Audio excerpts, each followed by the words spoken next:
Good morning, students. Today I am starting your grammar chapter first. The sentences, its types and parts. The sentences, its types and parts. Today we start. तो सबसे पहले हमें sentence के बारे में जानकारी रखना जरूरी है कि what is sentence. First question हमारा क्या बन रहा है, व्हाट इज सेंटेंस। तो सेंटेंस के बारे में जब हमको पढ़ना है तो फर्स्ट क्वेश्चन हमको लिखना पड़ेगा व्हाट इज सेंटेंस, या इसकी जगह पर और डालकर हम लिख सकते हैं डेफिनेशन ऑफ सेंटेंस। तो पहले हमें लिखना पड़ेगा डेफिनेशन ऑफ सेंटेंस। तो स्टूडेंट आप दोनों क्वेश्चन नोट करेंगे, what is sentence and definition of sentence. अब हम सेंटेंस की डेफिनेशन आपको समझा रहे हैं।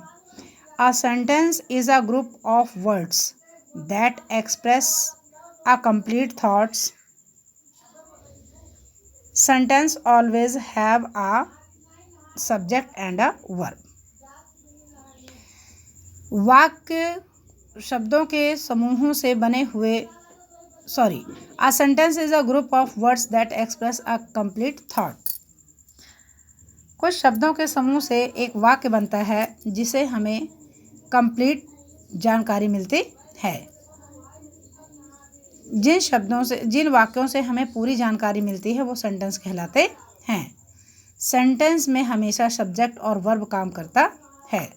जो सेंटेंस होते हैं उसमें हमेशा सब्जेक्ट और वर्ब काम करता है। फॉर एग्जाम्पल के तौर पे आप लिखेंगे Anita is drinking milk. Anita is drinking milk. Mohan plays football. Mohan plays football. तो ये हमारा सेंटेंस हुआ। इसमें वर्ब भी है और इसमें सब्जेक्ट भी काम कर रहा है। तो फर्स्ट आपका हो गया डेफिनेशन ऑफ सेंटेंस। आगे इसके हम काइंड्स पढ़ेंगे। Kinds, how many kinds of sentences. Question आपका बन जाएगा how many kinds of sentences. तो आप लिखेंगे there are 5 types of sentences. बेटा आपकी बुक में शो करा है केवल 4 टाइप्स के, जबकि सेंटेंसेस 5 टाइप्स के होते हैं।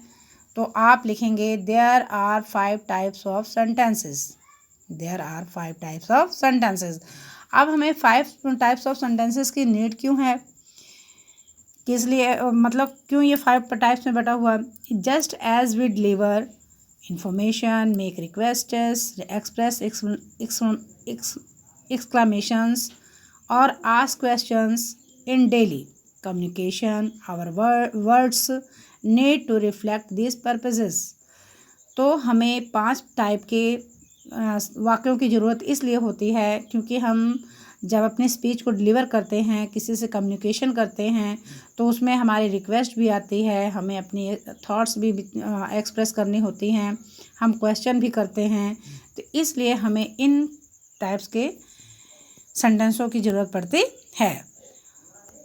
तो on the basis of their function sentence are of the following our kinds. 4 kinds दिया हुआ है इसमें। 4 की जगह पर आप 5 काइंड्स लिखेंगे। कितने काइंड्स लिखेंगे बेटा आप? 5 काइंड्स। तो फर्स्ट इज आपका है असर्टिव सेंटेंस, जो कि आप पिछली क्लासों में पढ़ कर आए हैं। इसमें आपको दे दिया है डिक्लेरेटिव सेंटेंस और असर्टिव सेंटेंस। तो आपको ज़्यादा क्लियर करने के लिए आप असर्टिव सेंटेंस ही लिखेंगे। Second is imperative sentence. Third is exclamatory sentence. Fourth is interrogative sentence. पर आप सीरियल ऑर्डर में लिख लेंगे, आपको जैसे मैंने पिछली क्लासों में पढ़ाया है। First is assertive, second is interrogative, third is imperative, fourth is exclamatory and 5 is optative. आप 5th नंबर डालकर ऑप्टेटिव लिख लेंगे।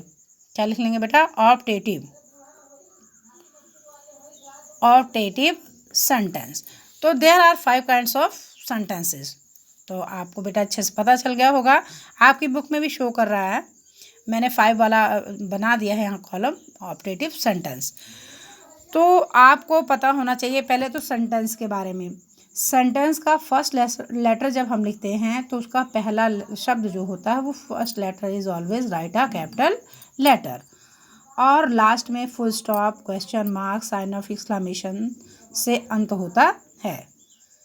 सेंटेंस का जो एंड होता है लास्ट में हम फुल स्टॉप लगाते हैं, क्वेश्चन मार्क लगाते हैं, साइन ऑफ एक्सक्लेमेशन लगाते हैं। ओके, तो ये हमारा सेंटेंस को याद रखने के मतलब हमें याद रखना है कि सेंटेंस हमेशा सेंटेंस का जो पहला लेटर है वो फर्स्ट कैपिटल लेटर से लिखा जाएगा और लास्ट में हमें क्वेश्चन मार्क, फुल स्टॉप या साइन ऑफ एक्सक्लेमेशन के से बंद करना होता है। तो first sentence is assertive sentence. यहाँ डिक्लेरेटिव सेंटेंस और डालकर आप असर्टिव सेंटेंस लिखेंगे।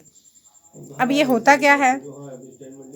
And declarative sentence make a simple statement about someone और something, it is punctuated with a full stop. Assertive means साधारण वाक्य जो हमारे होते हैं, जो हम सिंपल स्टेटमेंट जैसे बातचीत करना, किसी से कुछ पूछना, तो ये हमारा जो साधारण वाक्य है इसको हम असर्टिव सेंटेंस कहते हैं। और इसका जब हमें अंत करना होता है वाक्य का, तब हम लास्ट में जाकर स्टॉप का प्रयोग करते हैं। जैसे honesty always pays, mister Shaila teaches us many different things, the earth revolves round the sun, we wish to visit the London, the sun rises in the east. ये हमारे सिंपल सेंटेंस है। क्या है? हमारे सिंपल सेंटेंस है। तो आपने देखा है इसमें एग्जांपल्स में पहला लेटर जो है कैपिटल में लिखा हुआ है और सेंटेंस जहाँ ख़त्म हो रहा है हमारा वहाँ लास्ट में फुल स्टॉप लगा हुआ है। तो असर्टिव सेंटेंस में हम सिंपल स्टेटमेंट पूछते हैं और लास्ट में फुल स्टॉप का प्रयोग किया जाता है। तो आई थिंक आपको अच्छे से समझ आ गया होगा कि असर्टिव क्या होता है। सेकंड इसमें दिया हुआ आपको इम्पेरेटिव सेंटेंस। सेकंड क्या दिया हुआ बेटा आपको? Imperative sentence. Imperative sentence, the imperative sentence command, request और डायरेक्शन। कमांड, रिक्वेस्ट और direction. The subject is always you even thought it may not be expressed in the sentence, it is also punctuated with a full stop but sometimes with an exclamation mark. तो student, मैंने class में exclamation mark का using बताया हुआ है आपको पिछली क्लासों में। अगर आपको भूल गया हो तो आप पिछली जो फेयर कॉपीज़ मैंने ग्रामर की बनवा रखी थी उन कॉपीज़ में से आप ढूंढकर पढ़ लीजिएगा। तो इम्पेरेटिव सेंटेंस में क्या होता है? कमांड किया जाता है, रिक्वेस्ट की जाती है और डायरेक्शन भी बताया जाता है। और इसमें इवन जो है यू जो है ऑलवेज सब्जेक्ट के रूप में यू जो है यूज़ होता है, जो कि एक एक्सप्रेस किया जाता है, शो नहीं किया जाता है। और उसके जब सेंटेंस हम पढ़ते हैं तो उसमें यू पता चलता है। जैसे get that pen here, please keep quiet, stop walking, don't make a noise. ऐसे क्वेश्चंस जो होते हैं जिनमें सब्जेक्ट जो होते हैं यू के तौर पर छुपे होते हैं। और इसका भी जो लास्ट आता है, जब हम एंड करते हैं सेंटेंस का, तो लास्ट में हम यूज़ ऑफ फुल स्टॉप का ही प्रयोग करते हैं। और कभी कभी हम साइन ऑफ एक्सक्लेमेशन का भी यूजिंग कर लेते हैं। इम्पेरेटिव सेंटेंस में कमांड, रिक्वेस्ट। ओके, तो ये दो आपको जो टाइप्स मैंने पढ़ाए हैं, इन टाइप्स के एग्जांपल्स और इसकी डेफिनेशन आप कॉपी में लिखेंगे। तो स्टूडेंट्स, आज इतना ही है। लिखकर मुझे अपना वर्क चेक कराइए।